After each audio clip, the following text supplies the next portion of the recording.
Dalam hidup ini, setiap kata punya nyawa. Satu kalimat bisa menyembuhkan, tapi juga bisa menghancurkan. Ada lidah-lidah yang tak sekadar berbicara, melainkan menebar racun yang perlahan membunuh. Bukan tubuh, tapi hati dan nama baik. Dan ketika lidah itu tak tahu berhenti, ia akan menagih balasan dari dunia yang tak bisa kau lihat. Inilah kisah tentang Butari, seorang wanita yang hidupnya berubah menjadi mimpi buruk karena mulutnya sendiri. Sebuah cerita tentang karma yang berbicara lewat lidah, kisah kehidupan, gosip, dan balasan yang datang dari kata-kata sendiri. Pagi itu, aroma gorengan dari dapur Butari sudah memenuhi gang kecil di perumahan Melati Indah.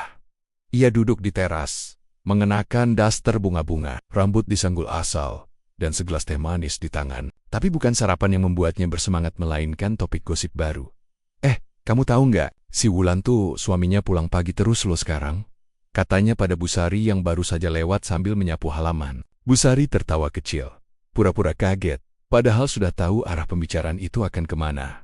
Masak Bu? Memangnya kenapa? Tanya Busari.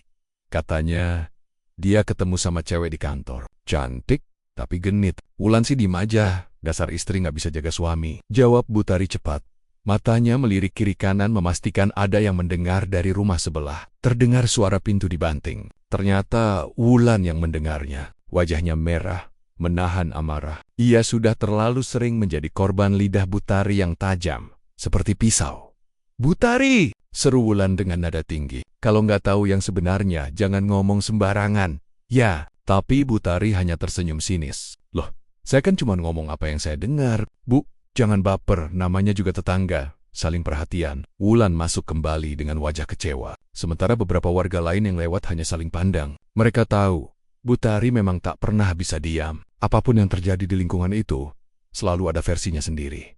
Siangnya, Butari nongkrong di warung Bu Narti, tempat favoritnya. Di sana, 3 ibu lain sudah menunggu. Bu Rina, Bu Sumi, dan Bu Anis. Obrolan langsung mengalir deras seperti biasanya. "Kamu tahu nggak, si Joko suaminya Bu Rina, itu kemarin katanya nongkrong sama cewek di kafe baru itu loh," kata Butari dengan nada berbisik keras, tapi cukup nyaring untuk semua dengar. Padahal, Joko yang dimaksud baru saja keluar dari rumah sakit karena kecelakaan kecil di tempat kerja. Butari hanya mendengar potongan cerita dari tukang ojek, lalu mengembangkannya sesuka hati. "Ah, masa sih?" tanya Bu Sumi. "Ya makanya, jangan kaget kalau nanti rumah tangganya pecah," jawab Butari sambil tertawa kecil. Beberapa pelanggan lain yang duduk di warung mulai melirik dengan wajah tak suka. Tapi Butari tak peduli. Semakin banyak telinga, semakin senang hatinya. Malamnya, rumah Butari sepi. Hanya suara TV yang menyala. Tapi di sela gemericik hujan ia mendengar sesuatu. Seperti suara bisikan, pelan tapi jelas. "Butari," katanya. "Wulan balikan sama pacar lamanya?" Ia menoleh ke arah jendela. Tapi tak ada siapapun.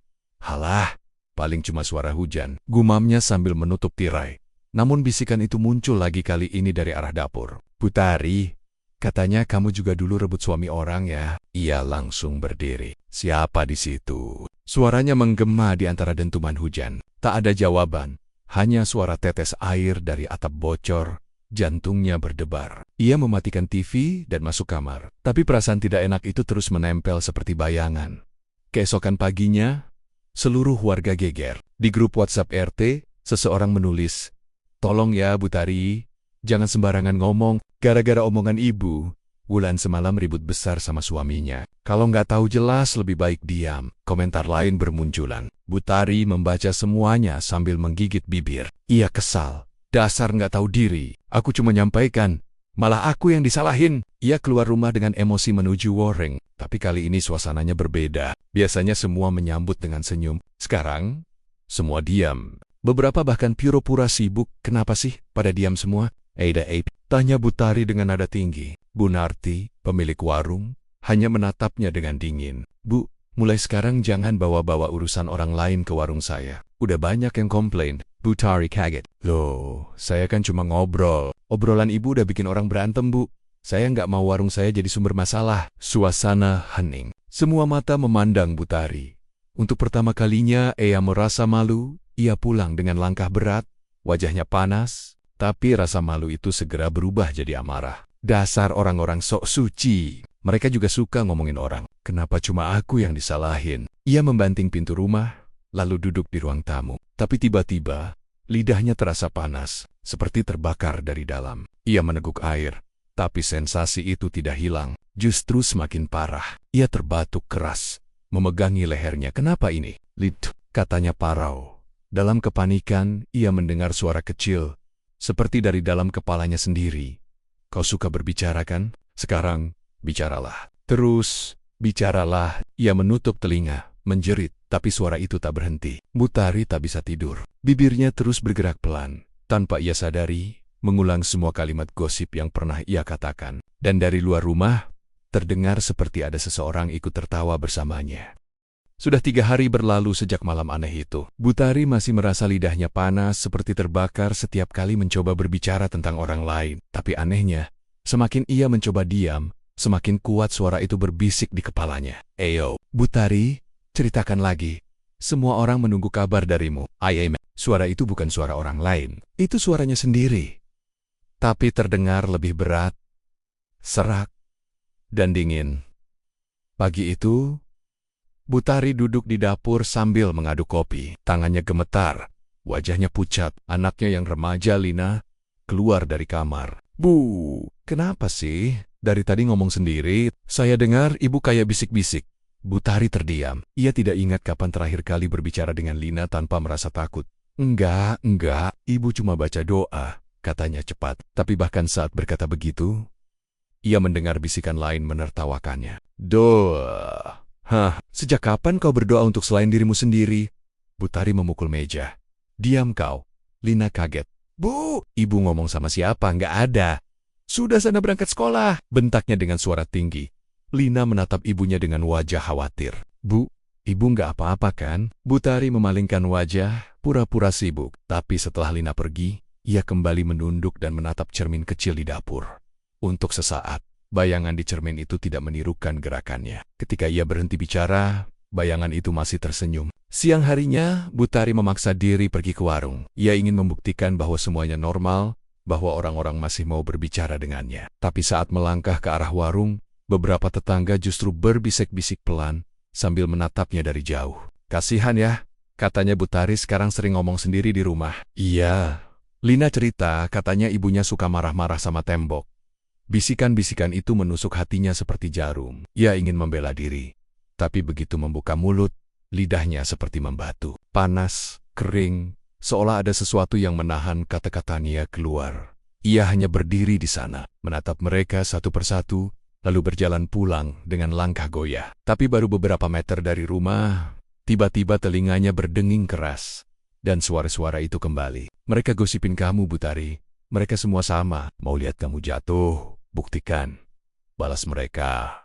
Bicarakan keburukan mereka. Seperti dulu, ia menutup telinga. Tapi suara itu tak berhenti. Bahkan semakin jelas, seolah datang dari balik lidahnya sendiri. Butari menatap keluar jendela. Hujan membuat jalanan kosong. Hanya lampu-lampu kuning yang berkelip lemah. Tiba-tiba, suara itu datang lagi. Kali ini bukan dari kepalanya. Dari dapur. Suara seorang wanita. Persis seperti suaranya sendiri. Tapi terdengar lebih pelan. Seperti sedang berbisik dari dalam toples kosong. Wulan bersalah, Bu. Dia memang berselingkuh, bicarakan saja. Katakan pada semua orang. Butari menelan ludah. Ia tahu itu tidak benar. Tapi suaranya terdengar begitu meyakinkan. Ia memegang lehernya sendiri. Merasakan denyut di tenggorokan. Seperti ada yang bergetar dari dalam. Siapa kau? Bisiknya. Aku, lidahmu, Bu. Kau yang memelihara aku dengan gosip. Sekarang aku hidup dari kata-katamu. Tiba-tiba, semua lampu rumah padam. Butari menjerit. Dalam gelap, ia melihat bayangan hitam merayap di dinding. Bentuknya samar, tapi bagian mulutnya bergerak cepat, seperti orang yang terus berbicara tanpa henti. Pagi berikutnya, Wulan mendatangi rumah Butari dengan wajah marah. Butari, apa-apaan ini? Ibu ngomong lagi ke orang-orang, kalau saya selingkuh. Ya, Butari terkejut. Apa? Saya nggak ngomong apa-apa. Jangan bohong, Bu. Tadi malam, ada yang dengar suara ibu di depan warung ngomongin saya, bahkan nyebut nama suami saya. Butari, ia tidak pernah keluar rumah semalam. Ia mengurung diri, ketakutan, sejak lampu mati itu. Tapi kalau begitu, siapa yang berbicara dengan suaranya? Ia ingin menjelaskan, tapi mulutnya justru bergerak sendiri. Iya, memang Wulan itu perempuan murahan, Bu. Kata-kata itu keluar pelan. Tanpa ia sadari, Wulan terdiam. Begitu juga warga yang mulai berkumpul. Mata mereka semua tertuju pada Butari. Butari panik, menutup mulutnya dengan kedua tangan. Tapi suara itu masih keluar. Seperti ada dua lidah yang berebut bicara. Bukan saya, demi Tuhan. Bukan saya, Jarednya. Semua mundur perlahan. Ada sesuatu yang aneh di wajah Butari. Lidahnya tampak sedikit lebih panjang dan berwarna kehitaman di ujungnya. Seolah terbakar. Ia menangis di depan cermin, menyesali semuanya. Tapi suaranya sendiri malah menertawakan. Sekarang giliranmu jadi bahan omongan, Butari. Lidahmu sudah jadi milikku. Dan aku belum kenyang. Butari menutup telinga, tapi dari dalam cermin, bayangan dirinya masih terus berbicara, tanpa suara.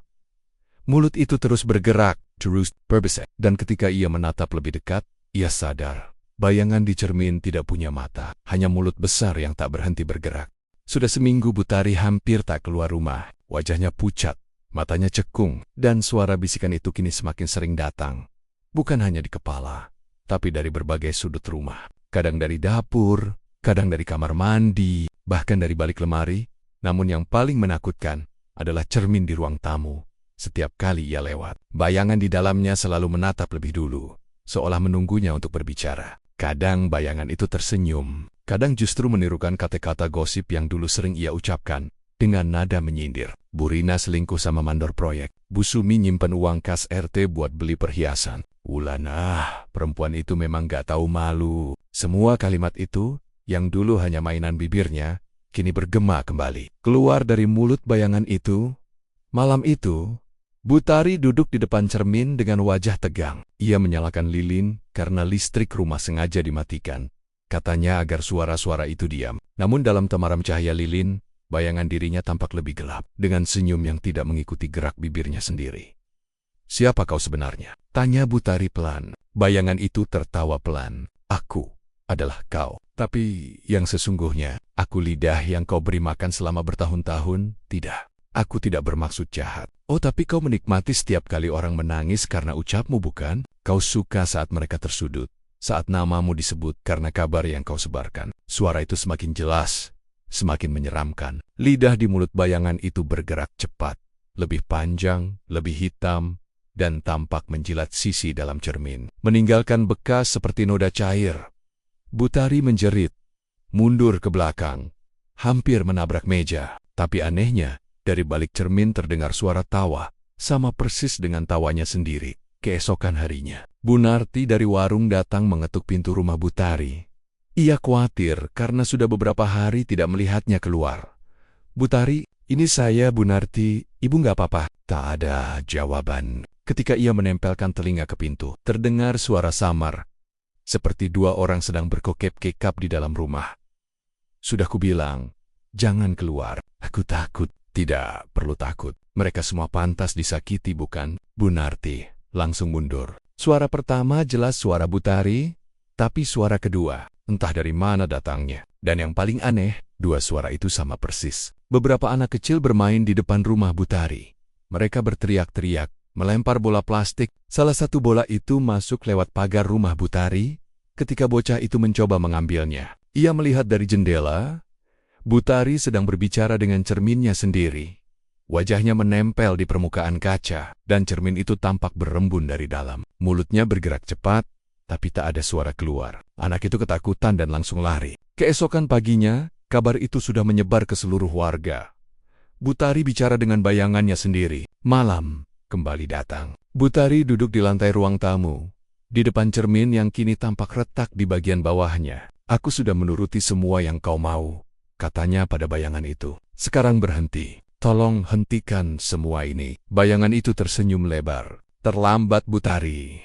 Lidahmu sudah hidup. Ia tak lagi milikmu. Ia butuh makanan, dan makanan itu adalah kebohongan. Tiba-tiba, Butari merasakan sensasi aneh di tenggorokannya. Seperti ada sesuatu yang bergerak dari dalam. Kecil, licin, dan menggeliat. Ia menelan keras, tapi benda itu malah naik ke arah mulutnya. Tangannya gemetar, matanya membelalak. Tidak, jangan keluar. Jangan, katanya terengah.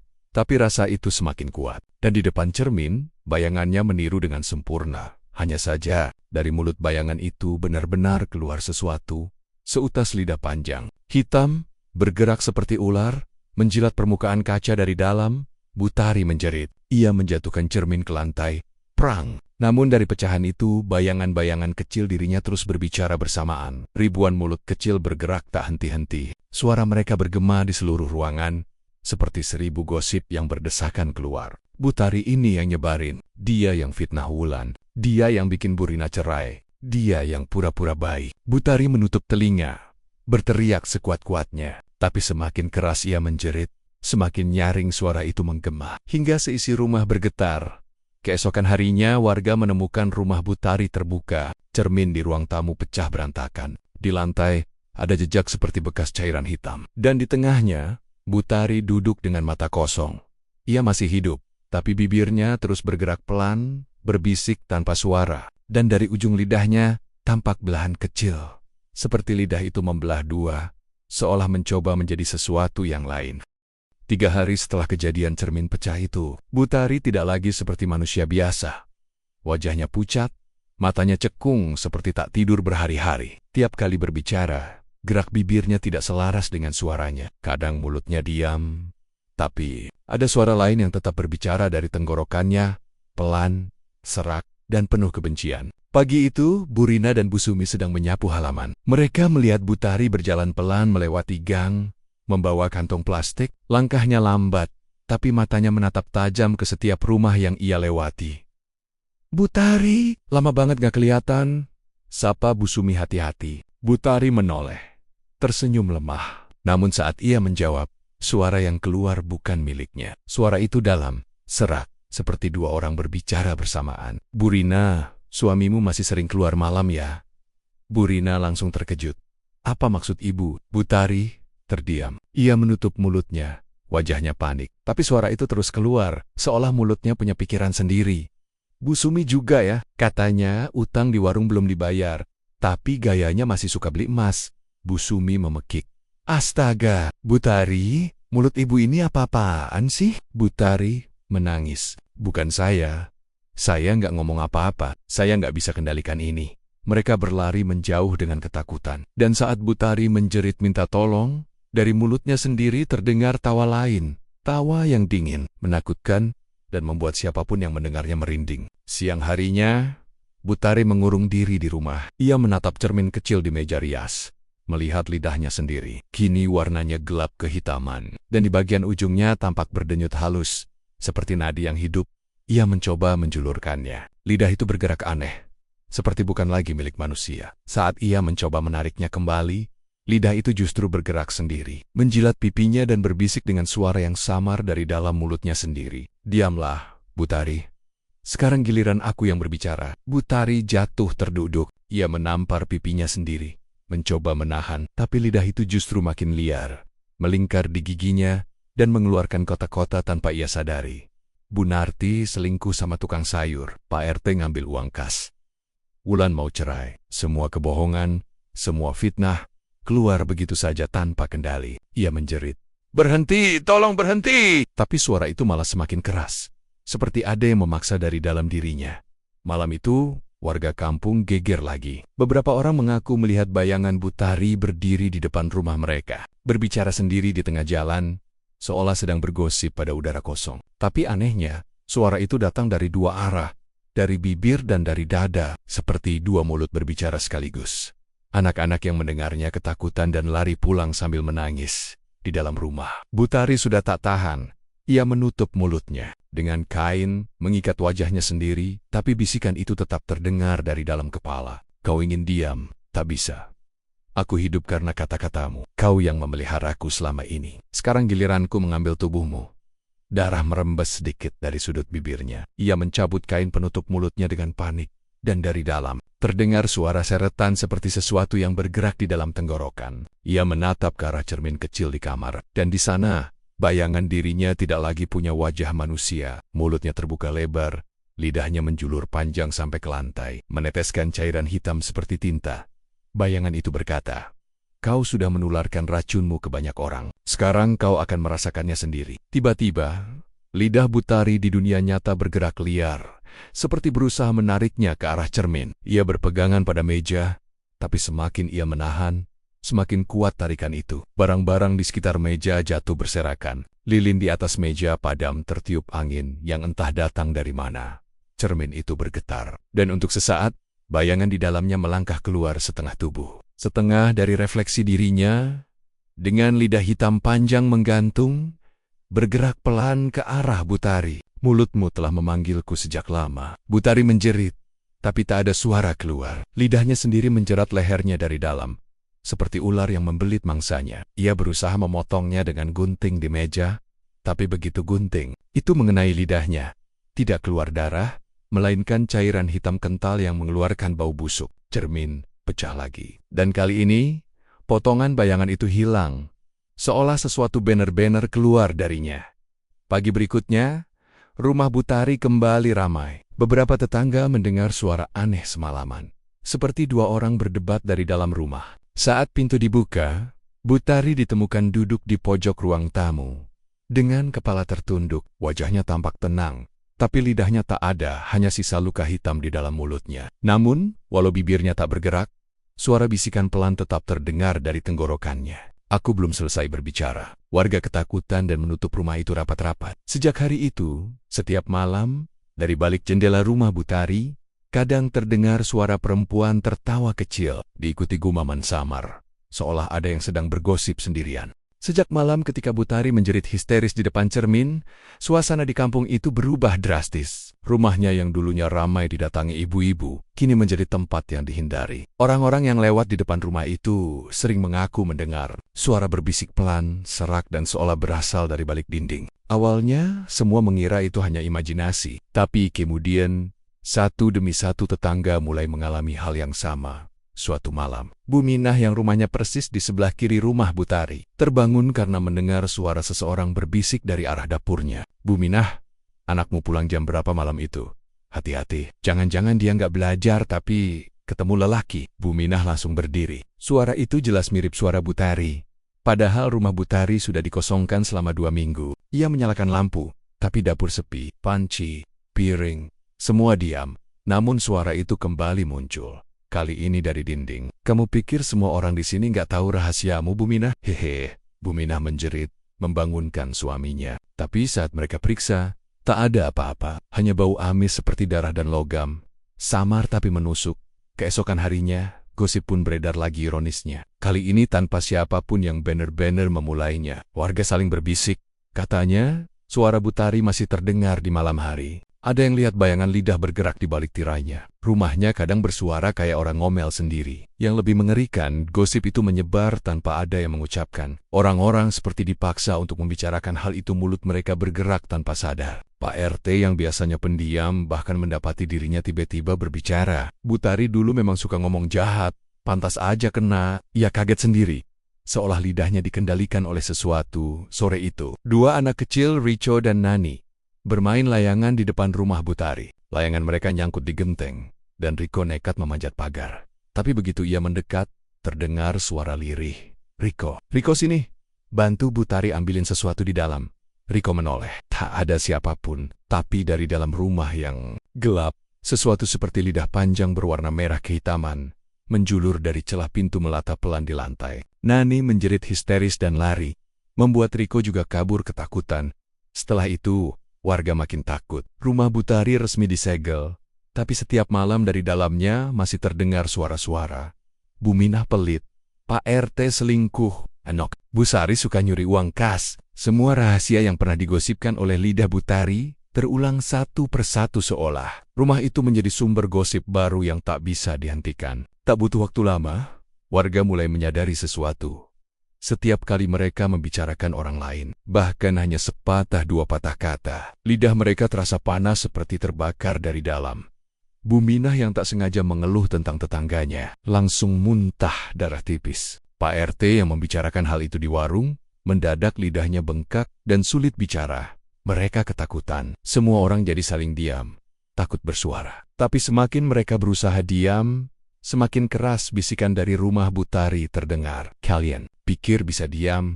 Aku ada di setiap kata, di setiap lidah kalian. Suara itu bukan hanya terdengar di malam hari lagi. Kini, Siang bolong pun, dinding rumah warga berbisik sendiri, kampung terasa beku. Semua orang menutup mulut, mematikan lampu, berharap suara itu berhenti. Tapi dari tengah kegelapan, angin berhembus membawa suara lirih, menggema di antara rumah-rumah. Lidahku tak mati.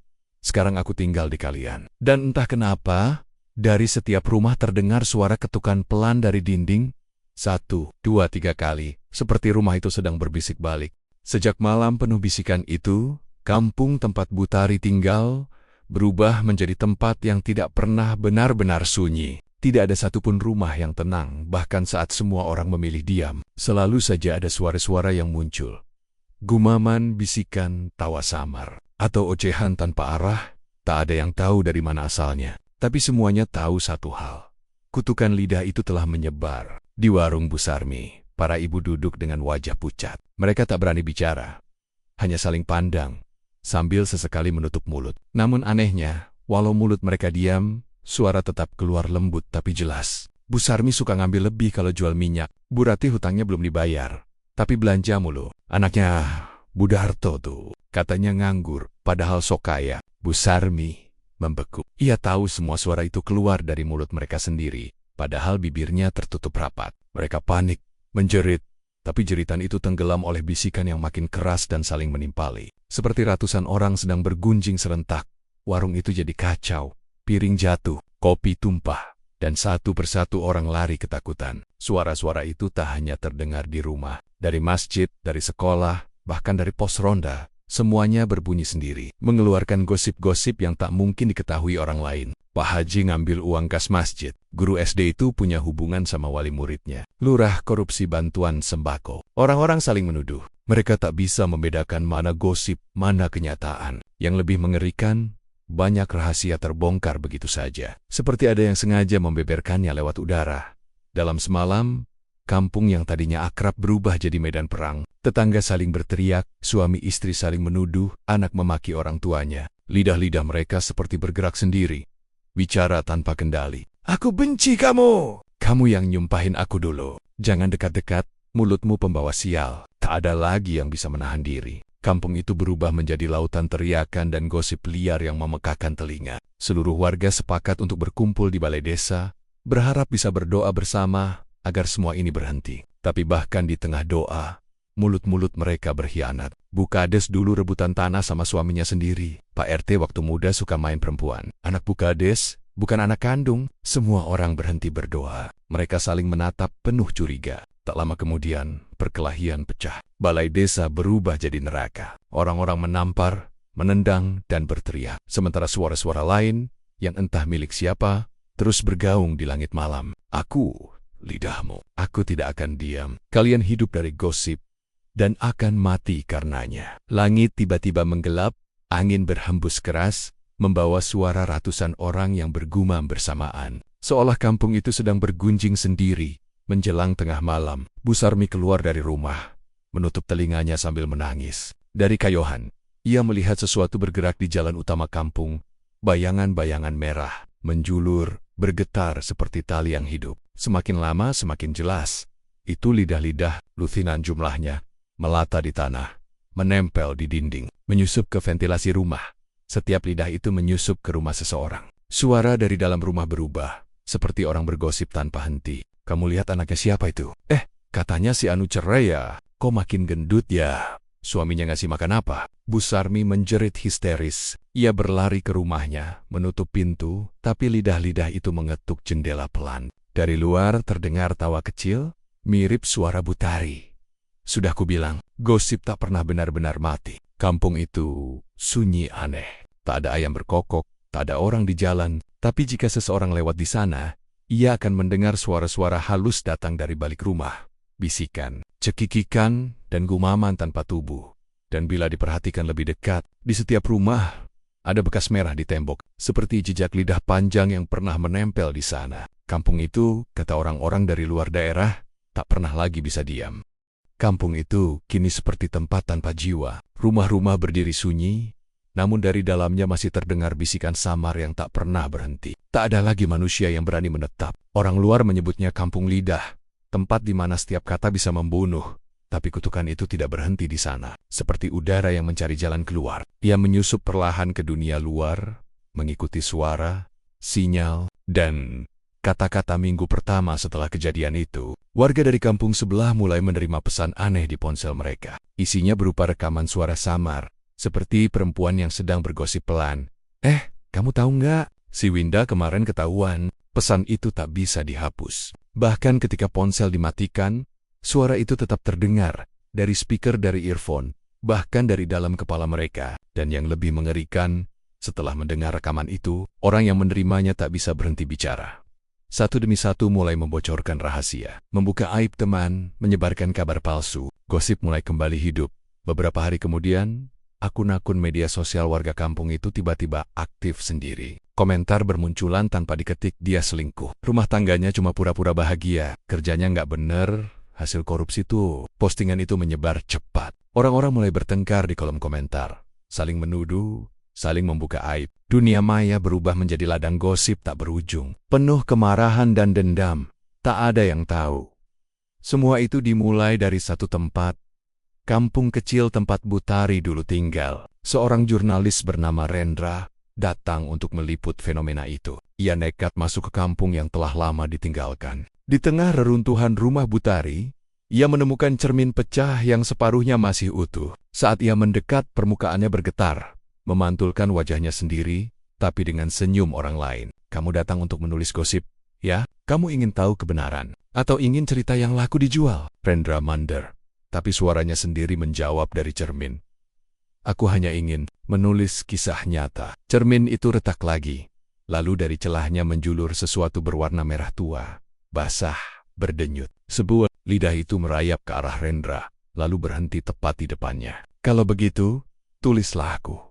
Bisik suara Butari dari dalam cermin. Tulislah sampai semua orang tahu. Dan biarkan mereka menyebarkanku lagi. Beberapa hari kemudian, artikel Rendra terbit di internet. Judulnya sederhana, Kampung Lidah. Ketika gosip menjadi nyata, artikel itu viral. Ratusan ribu orang membacanya, membagikannya, menambahkan komentar mereka sendiri. Dan sejak itu, hal-hal aneh mulai terjadi di seluruh negeri. Mendengar suara lirih dari speaker ponsel saat menonton video gosip, mikrofon siaran berita tiba-tiba berbunyi sendiri. Beberapa vlogger mengaku lidah mereka kaku setiap kali berbohong.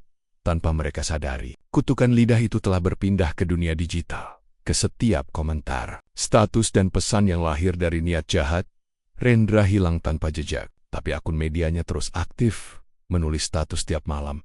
Kalian pikir gosip hanya kata? Gosip adalah nyawa. Lidah tidak butuh tubuh. Ia hidup di antara kita. Dan selama manusia masih bicara, aku tidak akan mati. Banyak orang mendengar bisikan aneh keluar dari ponsel mereka. Suaranya lembut, perempuan familiar. Hai, apa yang mau kamu bicarakan malam ini? Layar ponsel berkedip. Di dalam pantulan kaca, tampak bayangan lidah merah menjulur perlahan dari speaker. Seolah ingin keluar ke dunia nyata. Tak ada yang tahu pasti kapan kutukan itu akan berhenti. Tapi satu hal jadi jelas. Selama masih ada manusia yang senang membicarakan keburukan orang lain, lidah Butari akan terus hidup. Di rumah, di udara, bahkan di layar ponselmu. Karina tak pernah benar-benar bisa diam.